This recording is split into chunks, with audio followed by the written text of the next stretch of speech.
மாநில மாணவர் பாசறை செயலாளர் தம்பி எடும்பவன கார்த்தி அவர்கள் பேசுவார்.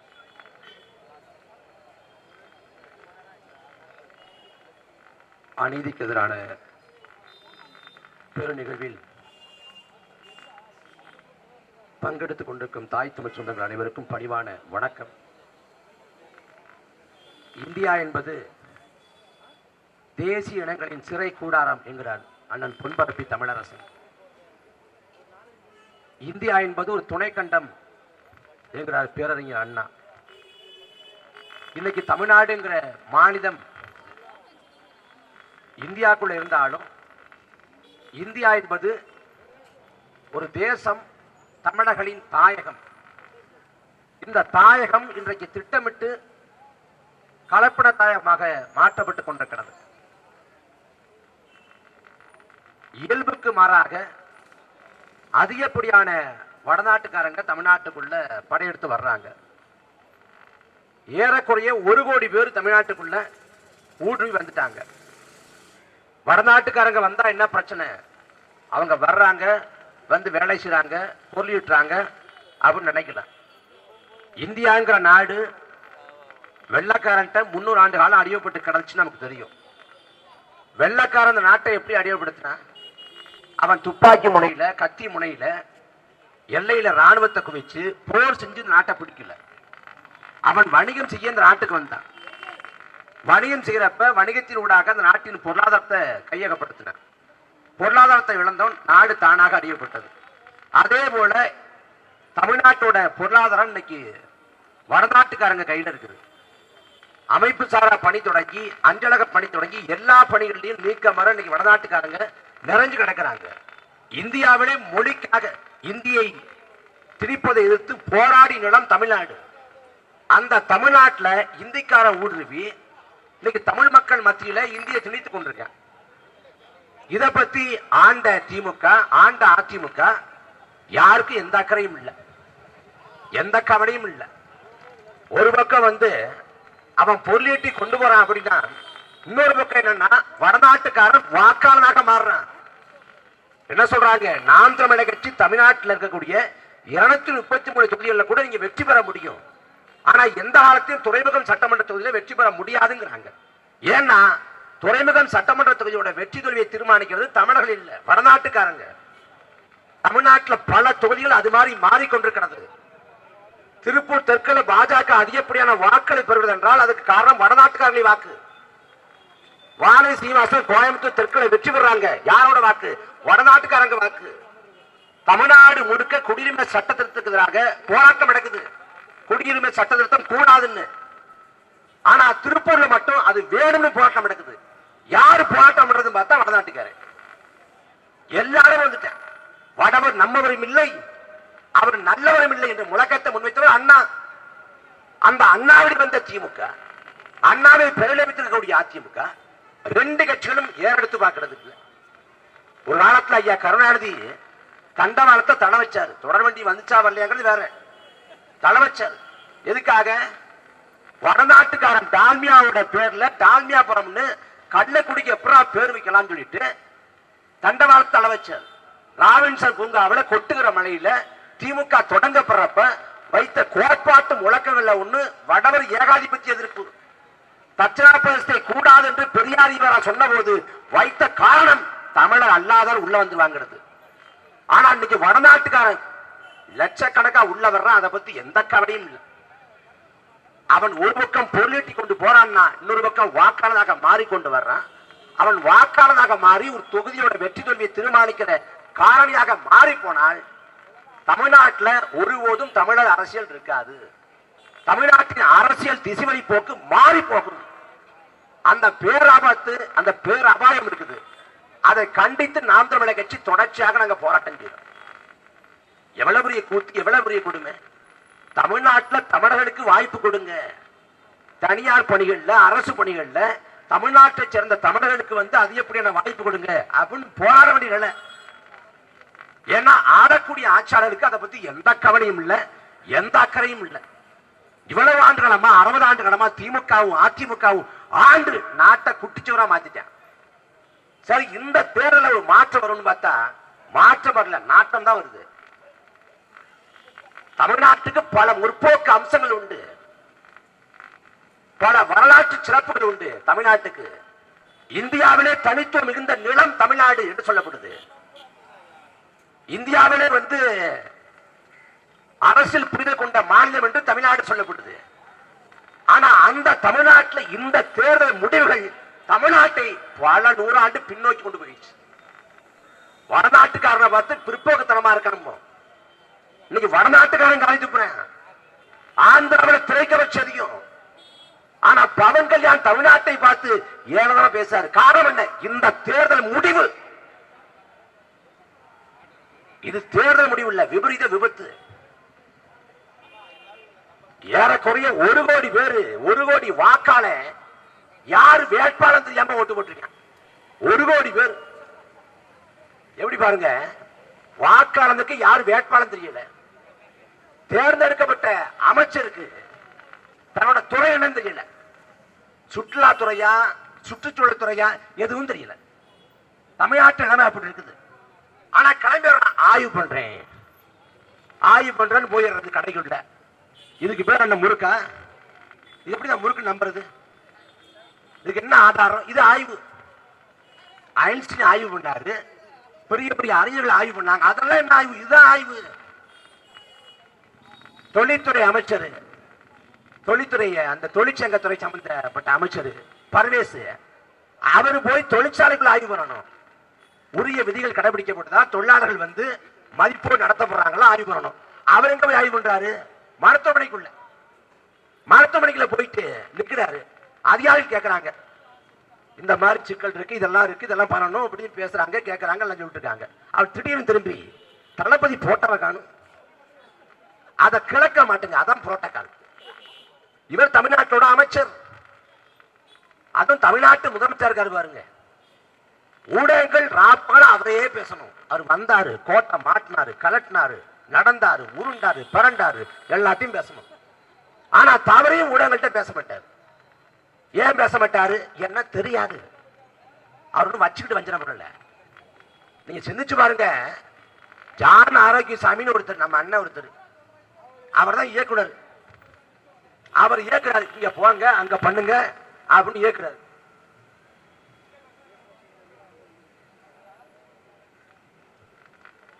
அவர் சொல்லிட்டாரு, நீ யார வேணாலும் சந்தி, ராத்திரி 12 மணிக்கு போய் கேட்க விட்டு, எதை வேணாலும் வெட்டு, தவறையும் ஊடகத்தை சந்திச்சிடாத, மைக்கு ரெட்டுனா வாய் திறந்துடாத, உன் கதையை முடிச்சு விட்டுருவாங்க. 4 நாள் சட்டமன்ற கூட்டத்தொடர் நடக்குது. 4 நாள்ல 3 நாள் பார்த்தா பிரெஞ்சு பட கிளைமேக்ஸ்ல உட்கார்ந்த மாதிரியே உட்காந்துருக்கு. வாயே திறக்கல. என்னடா வாயே திறக்க மாட்டேங்கிறாரு? மௌன வரதமா இல்ல மௌன புரட்சியா அப்படின்னு பார்த்தா 4வது நாள் பார்த்தா திடீர்னு ஆவேசம் வந்துருது. அப்படி செய்யலாம் காட்டுறாரு. என்னன்னு பார்த்தா கொடுத்துட்டாங்க ஸ்கிரிப்ட் பேப்பரை. அதாவது ஒரு தேர்வு நடக்குதுன்னா என்ன வினாத்தாள் அப்படின்னு நமக்கு தெரியாது. நம்ம படிச்சுட்டு போய் அந்த வினாத்தாளுக்கு விடை எழுதணும். ஆனா நம்ம முதலமைச்சருக்கு முதல் நாளே வினாத்தாள் கொடுத்து ராத்திரி விடைத்தாள் கொடுத்துறாங்க. விடிய விடிய உட்கார்ந்து மனப்பாடம் பண்ணி மண்டைக்குள்ள ஏத்தி ஆவேசமா பேசுறது. மற்றபடி எதை பற்றி எதுவும் தெரியாது. இதுவரைக்கும் தமிழ்நாட்டு ஆண்ட எடப்பாடி பழனிசாமி, ஸ்டாலின், கருணாநிதி, ஜெயலலிதா அவங்க மக்கள் பிரச்சனைகளை பேசினா அவங்க ஏறெடுத்து பார்க்க மாட்டாங்க, அவங்க செவிசாய்க்க மாட்டாங்க, கண்டுகொள்ள மாட்டாங்க, அலட்சியப்படுத்துவாங்க, துச்சமா நினைப்பாங்க.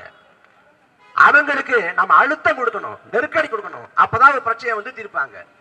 இவருக்கு முதல்ல பிரச்சனை புரிய வைக்கணும், அதுக்கு பாராட்டணும். இன்னலைன் பர்மிட், உள்நுழைவு சீட்டு அப்படின்னா என்னன்னு கேட்பாரு. அதுக்கு பாடம் எடுத்து அதை புரிஞ்சுக்கிறதுக்கும் தெரிய வாய்ப்பு இல்லை. தமிழ்நாட்டோட கேலி குத்து கால கொடுமை. அவரையும் நம்பி விட்டு போடுறாங்க.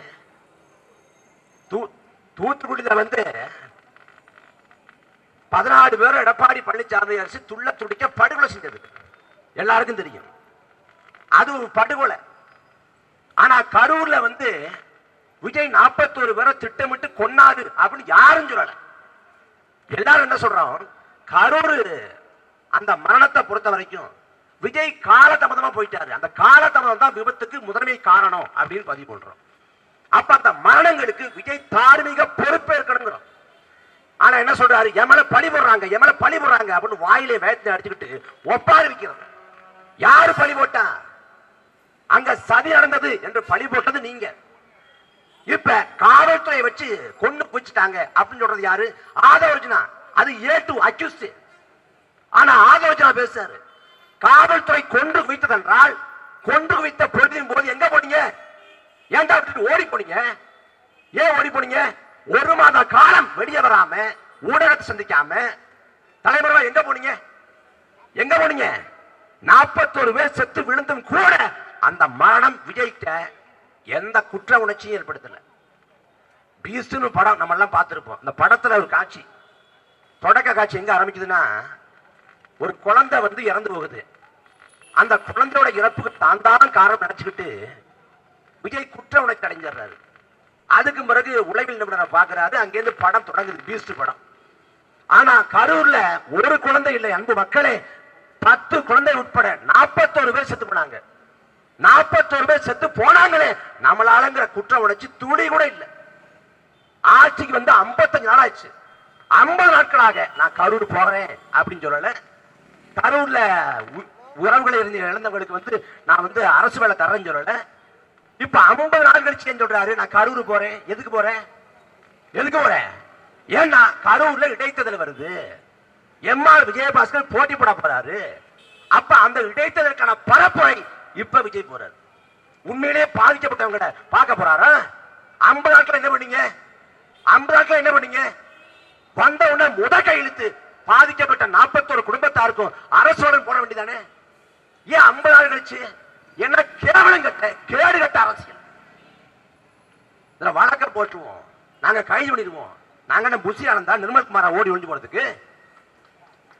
எவ்வளவு கேவலம் அதெல்லாம். நீ வழக்க போட்டு எத்தனை வைப்ப?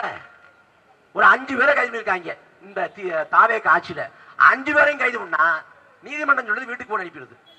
ஒருத்தன் சிறைக்கு போகல, அந்த லட்சத்தை கைது பண்றாங்க. எவ்வளவு காலத்தின் கோலம் பாருங்க. மக்கள், தமிழ்நாட்டு மக்கள் இப்படிப்பட்ட முடிவெடுக்கிறதா? ஏங்க எதையுமே தெரியாதுங்க, எதுவுமே தெரியாதுங்க அவருக்கு. யாரு வந்தா நாடு நல்லா இருக்கும், யாரு வந்தா எல்லாம் சிறப்பா இருக்கும், யாரு வந்தா நாட்டை சரியா நிர்வாகம் பண்ணுவா, ஆளுகை செய்வா, அதெல்லாம் யோசிக்காம தனக்கு பிடிச்ச நடிகனுக்கு ஓட்ட போட்டுட்டேன்.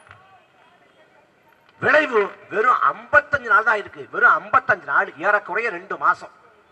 இன்னும் முழுசா 4 ஆண்டு காலம் 10 மாசம் இருக்கு. வச்சு செஞ்சிருவாங்க. அவர் எல்லாத்துக்கும் வசனம் தான். ஏண்டா இந்த விஜய தொட்டவன் நினைச்சு நினைச்சு ஃபீல் பண்ணுவீங்க. யாருக்கு? திமுகவுக்கு இல்ல, மக்களுக்கு. ஏண்டா இந்த விஜய்க்கு ஓட்டு போட்டும் நினைச்சு நினைச்சு ஃபீல் பண்ண வச்சிருவாரு. அதுல சட்டமன்றத்தில் பஞ்சலாக்கு. நாங்கள் மக்கள் பணத்தை தொடமாட்டோம், தொடவும் விடமாட்டோம், தொட்டவங்களையும் விட மாட்டோம். என்ன பண்ணுவீங்க? தேடி பிடிச்சு கட்சியில சேர்த்து பொறுப்பு கொடுத்துருவோம். நாங்க தூய சக்தி. என்ன உன் தூய சக்தி? விஜயபாஸ்கர் யாருன்னா? விஜயபாஸ்கர் யாரு? எம்ஆர் விஜயபாஸ்கர் யாரு? விஜயபாஸ்கர் சொத்து வைப்பு வழக்குக்குள்ள குற்றச்சாட்டப்பட்ட ஒரு ஊழல் பேர்வழி. எம்ஆர் விஜயபாஸ்கர் யாரு? அவரும் அப்படித்தான். திமுகவில அதிமுகவில இருந்து ஊழல் பண்ணவன பூரா சேர்த்துக்கிட்டு ஊழலை ஒழிக்க போறாரு அவரு. அதிமுகவில எவன் ஊழல் பண்ணானோ, எம்சி சம்பத், கடம்பூர் ராஜு, விஜயபாஸ்கர், எம்ஆர் விஜயபாஸ்கர், திருச்சி வளர்மதி, அத்தனை பேரும் சேர்த்துக்கிட்டு நான் ஊழலை எதிர்க்க போறேன், ஒழிக்க போறேன் அப்படின்னு நாடகம். எப்படி ஒழிக்க முடியும்? எப்படி சாத்தியம்? நீங்க எப்படி தூய சக்தி? நீங்க என்ன சொல்றீங்க? திமுக அதிமுக வாக்கு காசு கொடுத்ததுங்கிறீங்க. நீங்க காசு கொடுக்கலன்னு வார்த்தைக்கு வச்சுக்குவோம். இப்ப திமுக அதிமுக காசு கொடுத்ததுன்னா அதிமுகவை சேர்ந்த சட்டமன்ற உறுப்பினர் ஒரு சட்டமன்ற தொகுதிக்கு குறைந்தது 30 கோடியில இருந்து 50 கோடி வரைக்கும் செலவு பண்ணிருக்காங்க. 50 கோடி செலவு பண்ணி சட்டமன்ற உறுப்பினராகி வாக்கு செலுத்தின மை அழியறதுக்குள்ள 1 மாத காலத்துக்குள்ள சட்டமன்ற உறுப்பினர் பதவியை ஏன் ராஜினாமா பண்றான்? எதுக்கு? மக்கள் மீது அளவற்ற பற்ற, மண்ணாசை, பொன்னாசை, பொருளாசையை திறந்துட்டானா எதுக்கு? 50 கோடியை செலவு பண்ணோம், தாவேகாக்கு போனா 200 கோடி கொள்ளையடிக்கலாம்ங்கிற லாபரட்ட கணக்கு. அப்படிப்பட்ட ஆட்களை தாவேகா சேர்த்துக்கிட்டு எப்படி லஞ்சத்தை எதுக்க முடியும்? எப்படி ஊழலை ஒழிக்க முடியும்? இதுல போதை பொருளை நாங்க எதுக்குறோம். மராத்தான்ல ஓடுங்க.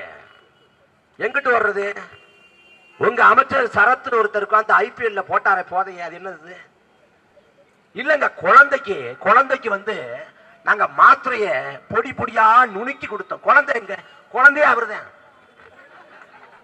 குழந்தைய காணுங்க. ஐபிஎல் கிரிக்கெட் போட்டி அவ்வளவு ஒளி, அவ்வளவு இறைச்சல், எவனாவது குழந்தைய தூக்கிட்டு போவானா? ஆனா சொல்றாங்க பாருங்க, எதை சொன்னாலும் தமிழ்நாட்டு மக்கள் நம்புவாங்க, கேன போய் நினைச்சுக்கிட்டு எல்லாத்தையும் சொல்றது. குழந்தைக்கு அப்படியே பொடி பொடியா நுணுக்கி கொடுத்தாரு. கை குழந்தைக்கு எவன்டா மாத்திரை கொடுக்குறான்? போல கை குழந்தைக்கு யாரு மாத்திரை சொல்றா? ஊசிதான் போடுவாங்க. ஆனா அந்த கதையும் சொல்றது. அந்த சரத்து அமைச்சர்களை வச்சுக்கிட்டு போதையை ஒழிக்க போறாரு. இந்த பக்கம் விஜயபாஸ்கர், அவர் யாரு? இவர் கஸ்டமரு, அவர் சப்ளையர். அமைச்சராக இதே விஜயபாஸ்கர் இருக்கிறப்ப போதை நிறுவனங்கள்ட்ட காசை வாங்கிட்டு முறையீடாக தமிழ்நாடு முழுக்க அனுமதி கொடுத்தாரா இல்லையா? அந்த விஜயபாஸ்கர் எதுக்காக சேர்த்தீங்க? ஏன்னா பெரும்பான்மை இல்ல, 107 இடம் தான் இருக்குது. அந்த பெரும்பான்மை இடத்தை பிடிக்க யாரு காலையும் பிடிக்கலாம், யாரு கழுத்தையும் நெரிக்கலாம். அந்த எல்லைக்கு இது தாவேக்கா போகுது. திமுக கொடுத்தது ஒரு கேடுகட்டாட்சி, ஒரு கொடுங்கோலாட்சி. ஆனா வரக்கூடிய காலம் திமுகவே பரவாயில்ல, அதிமுகவே பரவாயில்ல நினைச்சு கொண்டாந்து விட்டுருவேன். வெறும் 50 நாளுக்கே இந்த பாடு. 50 நாள்ல தமிழ்நாடு முழுக்க சட்ட ஒழுங்கு சீர்கெடுது.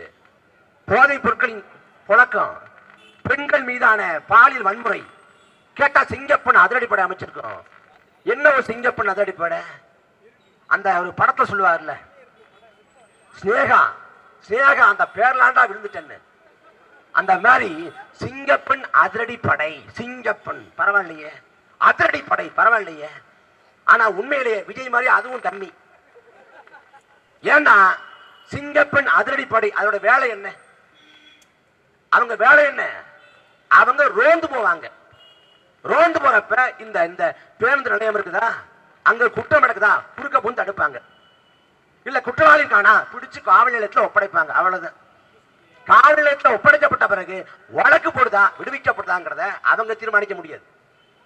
ஏன்னா அவங்களால வழக்கு போடவோ, புலனாய்வு செய்யவோ, விசாரணை செய்யவோ எந்த அதிகாரமும் இல்லை. அதிகபட்சமா ரோந்து போகலாம், வாகனத்துல ரோந்து போகலாம். இந்த ரோந்து போறதுக்கு ஏற்கனவே அம்மா பெட்ரோல்ங்கிற ரோந்து படம் இருக்குது, பிங்க் பெட்ரோல்ங்கிற ரோந்து படம் இருக்குது. அது என்ன செஞ்சோ அதான் இது பண்ண போகுது. மொத்தமா தமிழ்நாட்டில் பெண்களோட மக்கள் தொகை வந்து 4 கோடி. ஆனா சிங்கப்பூர் அதிரடிப்பட 2565 பேர்.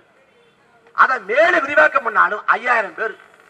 5000 பேரை ரோந்து வச்சு 4 கோடி பெண்களை காப்போம்.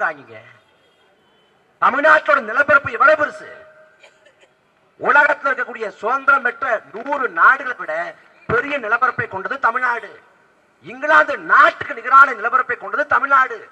அந்த தமிழ்நாட்டில் 5000 பேரை வச்சு ரோந்து போய் நான் பெண்களோட பாதுகாப்பை உறுதிப்படுத்தணும்னு விஜய் சொல்றாருன்னா, இதெல்லாம் படத்துல நடக்கலாம், நிஜத்துல நடக்க வாய்ப்பு இல்லை.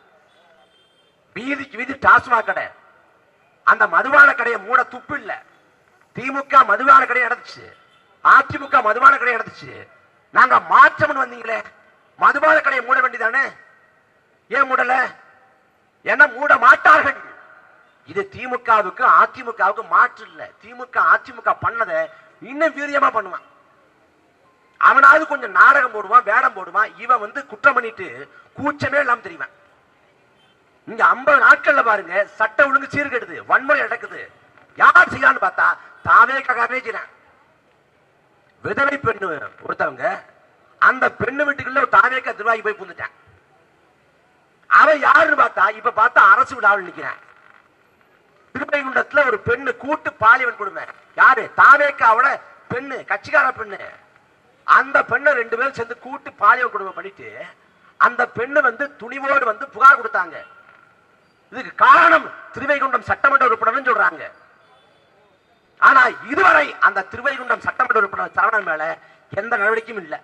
ஆனா புகார் சொன்ன பண்ண கட்சி பண்ணிட்டாங்க. எவ்வளவு பெரிய மாற்றம்! நான் மாமனா இருப்பேன், நான் அண்ணனா இருப்பேன், இதெல்லாம் மேடைக்கு சொல்றது. நீ என்ன புரட்சிகரமான திட்டத்தை வச்ச? அண்ணன் சீர்திட்டம், மாம சீர்திட்டம், நாத்தா திட்டம், ஓப்படியா திட்டம், இதுவா திட்டம்? தமிழ்நாட்டின் மக்கள் தொகை எவ்வளவு பெருசு? தமிழ்நாட்டோட நிதிச்சுமை எவ்வளவு? திமுக அதிமுக ஆட்சி காலத்தில் நிதிச்சுமை ஏறிடுச்சு. அப்ப வந்தா திமுக போல அதிமுக போல இலவசம் தரமாட்டேன், மக்கள் வாழ்க்கை தரத்தை உயர்த்துவேன், வாழ்வாதாரத்தை மேம்படுத்துவேன்னு நீங்க திட்டங்களை கொண்டு வந்திருந்தா சரியானது. பிறக்கிற குழந்தைக்கு நான் மோதிரம் போடுவேன், மோதிரம் போட்டு என்ன பண்ண போறேன்? மோதிரம் இந்த பக்கம் மாட்டினவுடனே அந்த பக்கம் கழிச்சு போய் டாஸ்மாக் வச்சுருவேன். அப்ப என்ன பண்றது? இது எப்படிப்பட்ட ஆட்சி பாருங்க, எப்படிப்பட்ட நிர்வாகம் பாருங்க. ஆனா என்ன பண்ணாலும் தளபதி அப்படிலாம் இல்லைங்க. பெரம்புரிக்கு ஏங்க வரல? அவரு மாறு வேஷத்துல போயிட்டு இருக்காரு. எங்க மாறு வேஷத்துல வேற எங்கேயாவது வர்றா? இங்கே வர போறாரு மாறு வேஷத்துல? எங்க வர போறாரு? தன்னை பார்க்க வந்தவன் செத்து விழுந்தப்பவே விட்டுட்டு ஓடி போனவர் தான்டா விஜய். வேற என்ன? தமிழ்நாட்டில் நடக்காத கேலி கூத்தா பரப்புரைக்கே போகாத ஒரு ஆளுக்கு ஓட்ட போட்டுக்காங்க. பரப்புரைக்கே போகல, எல்லாரும் பரப்புரை பண்ணா, இவர் பரப்புரை ரத்து பண்ணிட்டு இருந்தார். அனுமதி வாங்குறது ரத்து பண்றது, அனுமதி வாங்குறது ரத்து பண்றது, எங்களை முடக்குறாங்க, ஒடுக்குறாங்க, சுருக்குறாங்கிறது. திருச்சியில் பேசினாரே விஜய், ஒட்டுமொத்தமா அங்க வாக்கு செலுத்தின மக்கள், விஜய்க்கு வாக்கு செலுத்தின மக்கள் 93,000 பேர். ஆனா விஜய் நன்றி தெரிவிப்பு கூட்டத்தில் அனுமதிக்கப்பட்ட மக்கள் 5,000 பேர். உலகத்தை நன்றி தெரிவிப்பு கூட்டத்தில் நிபந்தனை போட்டு இவ்வளவு பேருக்கு தான் நன்றி சொல்லுவேன், அவ்வளவுதான் என்கிட்ட இருக்கு. இப்படிப்பட்ட தலைவர் எந்த கணக்கில் வச்சாலும் எப்படி பார்த்தாலும் தலைவனாவும் ஏத்துக்க முடியல, முதலமைச்சராக ஏத்துக்க முடியல. தூங்கிட்டு இருக்க தூக்கி தூக்கி போடுது. ஐயோ, தமிழ்நாட்டின் முதலமைச்சர் விஜயா இருக்கிறதா ஏதாவது கிணத்துல ஏதாவது குதிச்சலாமாடான்ட்டு எவ்வளவு கேவலமா இருக்கு. வெளிநாட்டில் வாழக்கூடிய சொந்தங்கள்லாம் அந்த நாடுகளை பார்த்துட்டு, அந்த நாட்டின் தலைவர்களை பார்த்துட்டு தமிழ்நாட்டுக்கு வரலாம்னு நினைச்சவன் போற டிக்கெட்டை கேன்சல் பண்ணிட்டான். இனிமே அங்க போய் ஒன்னும் நம்ம கிழிக்க போறதில்லை, நாடு கெட்டு சீரழிஞ்சு போக போகுதுன்ட்டு. எதை பத்தியும் எந்த கவலையும் இல்லை, எதை பத்தி எதுவும் தெரியவும் தெரியாது. சட்டமன்றத்தில் பேசுறதுக்கு எழுதி தரணும். முதலமைச்சரோட துறை வந்து சட்ட ஒழுங்கு, உள்துறை அமைச்சகம். அதுல கேள்வி கேட்டா அந்த பக்கம் ஒருத்தர் எழுதிக்கிறார், இந்த பக்கம் பார்த்தா இந்த பக்கம் எழுதிக்கிறார். அவர் வாய் திறக்க மாட்டேன். அது அமைச்சரை பாருங்க, ஆதரவு அர்ஜுனா, புசி ஆனந்த். தமிழ்நாட்டில் எப்படிப்பட்ட தலைவர்கள்லாம் சட்டமன்றத்துக்கு போயிருக்காங்க. பேரறிஞர் அண்ணா, பெருந்தலைவர் காமராசர், பெருந்தகை ஜீவானந்தம், கன்னியமிகு காகிதம் இல்லத்து, பெருமகன் சங்கரையா போன்ற அரும் பெரும் தலைவர்கள் இருந்த சட்டமன்றத்துக்குள்ள புசி ஆனந்த், ஆதரவு ஒரு அறவேக்காடு. அந்த பக்கம் விஜய் எதுவுமே தெரியாம அவர் பாட்டு உட்கார்ந்துக்கிறாப்புல. என்ன சொல்லி தொலைக்கிறது? அவர் கோட்டை போட்டு அப்படியே ஸ்டைலா இருக்காரு பாருங்க, இந்த லுக்ல பாருங்க, செம்மையா இருக்காருங்க. என் அன்பு சொந்தங்களே, தமிழ்நாட்டை வந்து பலபடி உயர்த்தியது பெருந்தலைவர் காமராசர். காமராசர் வந்து தோற்றம் வந்து வசீகரமான தோற்றம் கிடையாது, கரிஸ்மாட்டிக் கிடையாது, முகம் பொலிவோடு இருக்காது. அவர் வந்து கடைசி வரைக்கும் கதர் வெட்டி கதர் சட்டை தான் போட்டாரு. வெளிநாட்டுக்கு காமராசர் போக வேண்டிய சூழல் விடுது முதலமைச்சராக. அங்க வந்து குளிர் பிரதேசம். அப்ப காமராசரால குளிர் தாங்க முடியாதுங்கிறதுனால காமராசருக்காக பிரத்யேகமாக கோட்டு சூட்டு தைக்கப்படுது.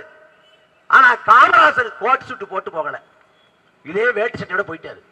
நீங்க விருதுநகர்ல போய் காமராசர் இல்லத்தை பாத்தீங்கன்னா காமராசருக்காக தைக்கப்பட்ட கோட்டு சுட்டு காமராசர் போடுறதுன்னு போட்டிருக்கு. அந்த காமராசர் மக்கள் தலைவன், மக்களுக்காக வந்து 9 ஆண்டு காலம் பொற்கால ஆட்சி கொடுத்த காமராஜர் ஆட்சியில தான் கல்வியில வந்து மறுமலர்ச்சி, உட்கட்டமைப்பு உருவாக்கம், விவசாயத்துல மிகப்பெரிய மாற்றம், எல்லாமே காமராஜர் ஆட்சி காலம் தான். தொழில்துறையில புரட்சி, எல்லாமே காமராஜர் ஆட்சி காலம் தான். இன்னைக்கு என்ன நடக்குது? எதை பத்தியும் தெரியாத ஆட்கள்கிட்ட நிர்வாகத்தை கொடுத்துட்டோம். திடீர்னு பார்த்தா தமிழ்நாட்டுக்கான டெல்லி சிறப்பு பிரதிநிதி யாருன்னு பார்த்தா ஜனநாயக பட ப்ரொடியூசர் வெங்கட்டாளன் ஒருத்தர் வர்றாரு. நாம கேட்கிறோம், எங்க தமிழ்நாட்டை சாராத கர்நாடகத்தை சேர்ந்த ஆளை எங்க நியமிச்சீங்க அப்படின்னு கேட்டா அமைச்சர் நிர்மல்குமார். அவர் வந்து கர்நாடகா கிடையாது, ஆந்திரா. எந்த கர்மா வந்தா என்னடா? அவர் வந்து ஆபத்து சமயத்துல உதவியா இருந்தார். என்ன ஆபத்து சமயம்? கஜா புயலப்ப, ஒக்கி புயலப்ப, நிவர் புயலப்ப, சென்னையில வெள்ளம் ஏற்பட்டப்ப மக்களுக்காக உதவி பண்ணாரா? மக்களுக்காக நின்னாரா? என்ன பண்ணாரு? படத்தை வெளியிடாதப்ப காசை கேட்காம இருந்தாரு. அப்ப என்ன பண்ற? புஷியானந்த கட்சி பொறுப்புல நீக்கி விட்டுட்டு வெங்கட்நாராயண போட்டு விடு, இல்ல விஜய தலைவர் பொறுப்புல இறக்கி விட்டு வெங்கட்நாராயண போடு, கட்சி பொறுப்புல போடு. யார் கேட்க போறா? தமிழே தெரியாதவன் தமிழ்நாட்டுக்கான பிரதிநிதியா? காவிரி ஆற்றின் குறுக்கே மேகதாட்டில் தடுப்பணை கட்டலாமா கூடாதா? வெங்கட்நாராயணன் கருத்து என்ன? வெங்கட்நாராயணன் பார்வை என்ன? இவர் சொல்றாரு, தங்கை குறிப்பிட்டது போல ஊரா விட்டு நெய்யில உங்க வீட்டுக்கு ஸ்வீட் செய்யாதீங்க ப்ரோங்கிறது. நீங்க சோறே ஊரா விட்டு நெய்யில சாப்பிடுறது. கேவலம் தமிழ்நாட்டுக்கு பிடிச்ச அலங்கோல நில ஓட்ட கொண்டு அவங்கள்ட்ட போட்டுட்டு இன்னைக்கு பிரச்சனைக்கு நம்ம வீட்டில் இன்னும் போராட வேண்டியிருக்கு. அண்ணன் சீமானாவது வெற்றி பெற்றுக்கலாம். இப்ப சொல்றேன், பரதேசி யாரா சட்டமன்றத்தில் பேச போற? அவர் அப்பாவை காணுங்கிறாரு, இவர் மனைவியை காணுங்கிறாரு. ஆனா சட்டசபையில மக்களுக்கான பிரச்சனைகள் பேசப்படவே காணுமே. ஏன்னா எந்த பிரச்சனையும் பேச திமுகவுக்கு தார்மீகம் இல்ல, அருகதை இல்ல. எல்லா பிரச்சனையும் தொடக்கம் திமுக. அதனால பிரச்சனையை திமுக பேச மாட்டான், மக்கள் பிரச்சனையை பேச மாட்டான். தபேகாரனுக்கு அது தெரியாது. அதிமுக உட்கட்சி பிரச்சனையை சமாளிக்க முடியல. அப்ப மக்கள் பிரச்சனை பேசப்படாத சட்டமன்றமாக தமிழ்நாடு சட்டமன்றம் இருக்கு. வாக்கின் வலிமை அறியாது, வாக்கின் மகத்துவத்தை அறியாம பேச்சு சொன்னா ஓட்ட போட்டேன், பேரன் சொன்னா ஓட்டு போட்டேன், மகன் சொன்னா ஓட்டு போட்டேன். உங்கள் பேரனுக்கோ உங்க பேத்திக்கோ உங்க மகனுக்கோ சளி பிடிச்சிருக்கு, மூக்களை ஊத்துது, அவன் ஐஸ்கிரீம் வேணுங்கிறான். இல்லப்பா சாப்பிடக்கூடாது, உடம்பு கெட்டு போக முடியும். இல்ல வேணும் அப்படின்னு அழுதான்னா தலையில ஒரு போட போட்டு போட அப்படின்னு அவ்வளவுதான் அவனோட புரிதல் இருக்கும். 18 வயசை தாண்டாதான் அவனுக்கு வாக்குரிமை. ஆனா பேரன் சொன்னா, பேத்தி சொன்னா, மகள் சொன்னா, மகன் சொன்னான்னு ஓட்ட போட்டுட்டு நீ கரண்ட் வேலையா எப்படி வரும்? தளபதி வாழ்க்கைன்னு சொல்லிட்டு படுத்துங்க, அவ்வளவுதான். நான் விஜய்க்கு விசிறினா இப்ப கரண்ட் எல்லாம் விசிறி வச்சு விசிறிட்டு இருக்கேன். அதுவும் மின்சாரம் போகுது. காரணம் சொல்றாங்களா உருப்படியா? அதாவது பீஸ் கையில பிடிக்கிட்டு போயிடுறாங்க. ஓ எப்ப பிடிக்கிறாங்க? காலையில பிடிக்கிட்டு போயிடுறாங்க. கரண்ட் எப்ப போகுது? அது ராத்திரி போகுது. இல்ல கரண்ட் விட்டு விட்டு போகுது. எப்படி பிடிங்கிட்டு அங்கே உட்காந்து மாட்டி வாழ்ந்துட்டு இருப்பானா? ஏண்டா ஒரு 10 பேர் 20 பேர் 30 பேர் சேர்ந்து சென்னைங்கிற விடப்பெரிய மாநகரத்துக்குள்ள செயற்கையாக மின்வெட்டை ஏற்படுத்த முடியுமாடா? என்ன கத்தி படமாடாது? கத்தி படமா சர்க்கார் படமா? என்ன காரணம் எவனுக்கும் தெரியல. காரணம் எப்படி சொல்றா தெரியல. சாட்சி பிள்ளை போட்டு என்ன காரணம் சொல்லலாம் சொல்லு அப்படின்னு போடுறேன். அது இதெல்லாம் சொல்லுன்னு சொல்லுது. அடுத்த நாள் போய் குறுக்களை போட்டு கேட்கறது, நீ ஏதாவது சொல்லு. அந்த ஏஐட்ட காரணத்தை வாங்கிக்கிட்டு மக்கள்கிட்ட போய் இந்த மாதிரி பிரச்சனை இருக்குது, அந்த மாதிரி பிரச்சனை இருக்குது. எல்லாரும் கூத்து. ஊடகங்கள் எப்போதும் விஜய பேசுது, அவர் இப்படி பண்றாரு அப்படி பண்றாருன்னு. ஆனா கட்சி தொடங்கி 2 ஆண்டு காலத்துல ஊடக சந்திப்பு நிகழ்த்தவே இல்லை. ஊடகங்கள் கேட்கக்கூடிய கேள்விகளுக்கு முகம் கொடுத்து பதில் சொல்ல தயாரா இல்லை. நீ சிந்திச்சு பாருங்க, கத்தி படத்துல சம்பந்தம் நிக்கிறாங்க பக்கத்துல. அவர் டான்ஸ் ஆட போகல, 20 நிமிஷம் பேசுறாப்புல. டூச்சி காத்திரையை ஊழல் செஞ்ச ஊர் இது அப்படின்னு பயங்கரமா பேசுறாரு. சர்க்காரு அங்கேயும் பிரஸ் மீட், மெர்சல்ல கைது பண்ணிடுறாங்க, கையில கைவிலங்கு போடுறாங்க, அப்பையும் பிரஸ் மீட். ஆனா நிஜத்துல எந்த மீட்டும் இல்லை. நாடு கெட்டு குட்டிச்சுவரா மாற போகுது. 5 ஆண்டு காலம் மக்கள் கொஞ்ச பாடலாம் படப்படுறது இல்லை, அவ்வளவு பாடுபட போறோம். ஆனா எல்லாத்துக்கும் ஒரு கதையை சொல்லுவான், ஒரு கட்டுக்கதையை சொல்லுவான். ஏன்னா பொய் பித்தலாட்டத்துல ஆட்சியை பிடிச்சான். கரூர்ல திட்டமிட்டு கொண்டுட்டாங்க, அவரை முடக்க சதி பண்றாங்க, அவரை ஒடுக்க சதி பண்றாங்க அப்படின்னு சொல்லிட்டு 41 பேர் சாவு. இந்த நொடி வரைக்கும் அங்க இருக்கக்கூடிய யாருக்கும் வழியை தரல, விதையை தரல. அதை வச்சு ஒரு கேவலப்பட்ட அரசியல், கரூர் மானத்தை வச்சு அரசியல். வரலாற்றில் பார்க்காத கூட்டம் தமிழ்நாட்டு ஆளுது. வரலாற்றில் பார்க்காத ஒரு கேடுகட்ட கூட்டம். ஒவ்வொருத்தரும் அக்யூஸ்ட். மரியவன்சன் ஒரு அமைச்சர், அவர் பார்த்தா புதுச்சேரியில சொந்த தம்பி அடிச்சுக்காரு, அடிச்சு இங்க பதவிசா உட்கார்ந்துருக்காப்ல. அன்பு சொந்தங்களே, எல்லா பிழைகளையும் தவறுகளையும் மக்கள் தான் பண்றோம். இந்த நாட்டில் நடைபெற்ற முதல் பொது தேர்தலில் எல்லோருக்கும் வாக்குரிமை இல்லை. யாரு படிச்சவங்களோ, யாரு பட்டதாரியோ, யாரு மிராஸ்தாரோ, யார் நிலக்கலாரோ, யார் செல்வந்தரோ அவங்களுக்கு மட்டும்தான் வாக்குரிமை இருந்துச்சு. அப்படி போராடி பெற்ற உரிமை வாக்குரிமை. முதல் பொது தேர்தலில் பெண்களுக்கு சுத்தமான உரிமை கிடையாது.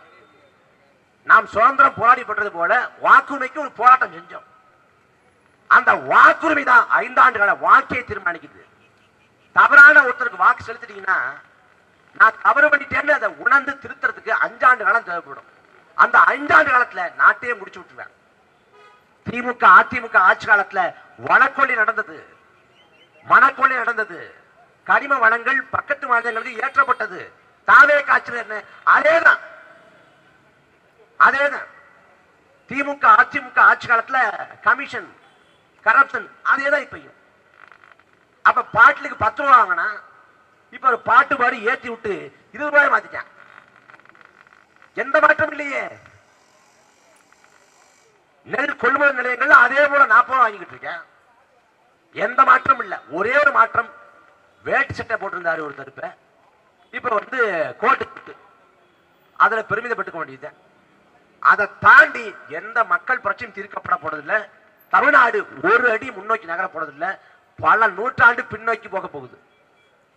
தமிழ்நாட்டில் எப்படிப்பட்ட கேடுகட்ட ஆட்சியாளர் ஆண்டாலும் குறைந்தபட்சம் மக்களுக்கு ஒரு அரசியல் புரிதல் உண்டு, ஒரு அரசியல் பார்வை உண்டு. அவங்க பகுப்பாய்வு பண்ணி வாக்கு செலுத்துவாங்க அப்படின்னு ஒரு பார்வை இருந்துச்சு. எல்லாத்தையும் உடச்சு நொறுக்கி ஒரு நடிகை வந்தா ஓட்டு போட்டுவான்னு ஒரு நிலையை உருவாக்கி விட்டு விஜய் மட்டும்தானே வந்திருக்காரு. இன்னும் பல பேர் தயாரா இருக்கேன் திரைத்துறைந்து வர்றதுக்கு. ஒருத்தர் நான் வர்றதா இல்லையான்னு மக்கள்கிட்ட கேட்டு வர்றேங்க. நான் திருச்சி கிழக்குல நிக்கல, ஆனா நீங்க ஃபீல் பண்ணாதீங்க. நாங்க எதுக்கு ஃபீல் பண்ண போறோம்? நீங்க ஒன்னும் ஃபீல் பண்ணாதீங்க, நான் வந்துவேன். ஒரு பக்கம் அண்ணன் லாரன்ஸ், இன்னும் பல பேர் கனவுல தர்றேன். நம்மளும் தமிழ்நாட்டில் முதலமைச்சர் ஆயிடலாம். இவ்வளவு ஈஸியா இருக்கு. பிரச்சாரத்துக்கும் போக தேவையில்லை, போராடவும் தேவையில்லை, பிரஸ் மீட்டும் தேவையில்லை, பொதுக்கூட்டத்தில் சொந்தமாகவும் பேச தேவையில்லை. இவ்வளவு எளிதாக இருக்கு முதலமைச்சர் ஆகிறது அப்படின்னு பல பேர் முடிவு பண்ணிட்டாங்க. இந்த பெரம்பூர் தொகுதி வரலாற்றுல ஒரு பெரிய கரை தான். தமிழ்நாட்டுக்கே போட்டாங்கன்னா கூட பெரம்பூர்ல தோக்கடிச்சிருக்கணும், பெரம்பூர்லயும் தோக்கடிச்சிருக்கணும், திருச்சி கிழக்குலையும் தோக்கடிச்சிருக்கணும். மக்கள் சந்திப்பே கிடையாது, மக்கள் போராட்ட களங்கள் நிக்கிறது கிடையாது. திமுக எதிர்த்தன்னாரு விஜய். திமுக எதிர்த்தாருன்னா கடந்த 5 ஆண்டு காலத்துல 2.5 ஆண்டு காலம் கட்சி தொடங்கி இருந்தார். அந்த 2.5 ஆண்டு காலத்துல எத்தனை போராட்டங்களை திமுக கடந்த காலத்தை விஜய் எடுத்தாரு? ஒண்ணும் இல்ல. எத்தனை போராட்டங்கள்ல தன்னடிச்சு நடைபெற்ற போராட்டங்கள்ல பங்கெடுத்தாரு? அப்பயும் ஒண்ணு இல்ல. இப்ப திமுக நிர்வாகத்துக்கு மாற்றாக எந்த நிர்வாகத்தை கொடுக்க போறாரு? இப்பயும் ஒரு மாற்றம் இல்லை. திமுக செஞ்சதை விஜய் செய்ய போறாரு, உதயநிதி ஸ்டாலின் பண்ணதை விஜய் பண்ண போறாரு, அவ்வளவுதான். அதனால கிருபானந்த வாரியார் சொல்றாரு, போதிக்கும் போது புரியாது, பாதிக்கும் போது புரியுது. நம்ம ரொம்ப பாதிக்கப்பட்டுட்டோம், இனியாவது உணரணும். மறுபடியும் விஜய் எங்க அண்ணன் எங்க தம்பினா அவருக்கு அப்படி உறவு முறைகள் மேல எந்த மயக்கமும் கிடையாது. அவருக்கு அதுக்கு மேல பேசணும்னா அது தனிப்பட்ட வாழ்க்கை போயிடும். அவருக்கு அப்படி எந்த உணர்வும் கிடையாது. 41 பேர் செத்து விழுந்தப்ப விட்டு ஓடினால்தான் விஜய். அவர் ஒருபோதும் யாருக்கும் உண்மையா இருக்க மாட்டாரு. அவருக்கு நன்றி உணர்ச்சி என்ன தெரியாது, விசுவாசம் என்ன தெரியாது, மனிதத்தன்மை என்ன தெரியாது, எதுவுமே கிடையாது. நீங்க திரைப்படத்துல பாக்குற விஜய் வேற, நிஜத்துல பாக்குற விஜய் வேற. அதை நீங்க உணர்றதுக்கு இன்னும் கொஞ்சம் காலம் பிடிக்கும். ஆனா அது வரைக்கும் தமிழ்நாடு இருக்குமான்னு தெரியல. எதுவாகினும் களத்துல நாம் தமிழர் கட்சி போராடும். இந்த 16 ஆண்டு காலத்துல மக்கள் எங்களை தோற்கடித்தார்கள். 2016, 19, 21, 24, 26 உள்ளாட்சி தேர்தலில் இடைத்தேர்தல் களத்துல மக்கள் தோற்கடித்தார்கள், மக்கள் புறந்தள்ளினார்கள், மக்கள் எங்களுக்கு துரோகம் செய்தார்கள், ஜனநாயக துரோகத்தை செய்தார்கள். ஆனால் ஒருபோதும் இந்த 16 ஆண்டு காலத்துல மக்களுக்கு எந்த பாதகத்தையும் நாங்க செய்யல, மக்களுக்கு எந்த துரோகத்தையும் நாங்க செய்யல. ஒரு மக்கள் விரோத திட்டத்தை ஆதரிக்கவும் இல்லை, மக்களுக்கு கேடு விளைவிக்கக்கூடிய ஒரு செயல்பாட்டை நியாயப்படுத்தவும் இல்லை. முழுக்க முழுக்க 16 ஆண்டு கால மக்களுக்கு நிற்கக்கூடிய கட்சி நாம் தமிழர் கட்சி. திமுக ஆட்சி காலத்துல போராடணும், அதிமுக ஆட்சி காலத்துல போராடணும், தாவேக ஆட்சி காலத்தையும் போராடுறோம். உங்க வாக்கை சரியான முறையில் செலுத்தியிருந்தா நாம் போராட வேண்டிய நிலை இல்லை, எல்லாமே நம்ம தேடி வந்திருக்கோம். ஆனா தவறானவங்க கையில அதிகாரம் போயிட்டதால மறுபடியும் போராட வேண்டிய நிலைக்கு தள்ளப்பட்டிருக்கோம். அதை உணர்ந்து இனியாவது விழிப்புணர்வு பெற்று அரசியல் புரிதலோடு நகருங்கள். மக்களுக்காக போராட்ட கடத்தல் இல்லைங்க. இல்ல மறுபடியும் எங்க அண்ணன் எங்க தளபதி என்னன்னா ஒண்ணும் செய்ய முடியாது. ஆகவே அன்பு சொந்தங்களே, நாம் தமிழர் கட்சி இந்த போராட்ட களத்திலே தொடர்ச்சியாக இருக்கும். ஆளும் தாவேக அரசுக்கு திமுக கொடைச்சாக இருக்கப்படுவதில்லை, அதிமுக கொடைச்சாக இருக்கப்படுவதில்லை. ஆனா நாம் தமிழர் கட்சி பெரிய கொடைச்சாக இருக்கும். இந்த 5 ஆண்டு காலம் முழுமையாக இந்த கேடுகட்ட தாவேக அரசை, மனித தன்மையே இல்லாத முதலமைச்சரை அம்பலப்படுத்துவோம், கிழிச்சு தொங்க விடுவோம். நீ வழக்க போட்டாலும் சரி, சிறைப்படுத்தினாலும் சரி, நீ அடக்குமுறை ஒடுக்குமுறை பாய்ச்சாலும் சரி, இந்த தாவேக அரசை கிழிச்சு தொங்க விட்டு உண்மையான மாற்று அரசியலை தமிழ்நாட்டில் கட்டமைப்போம். நன்றி, வணக்கம்.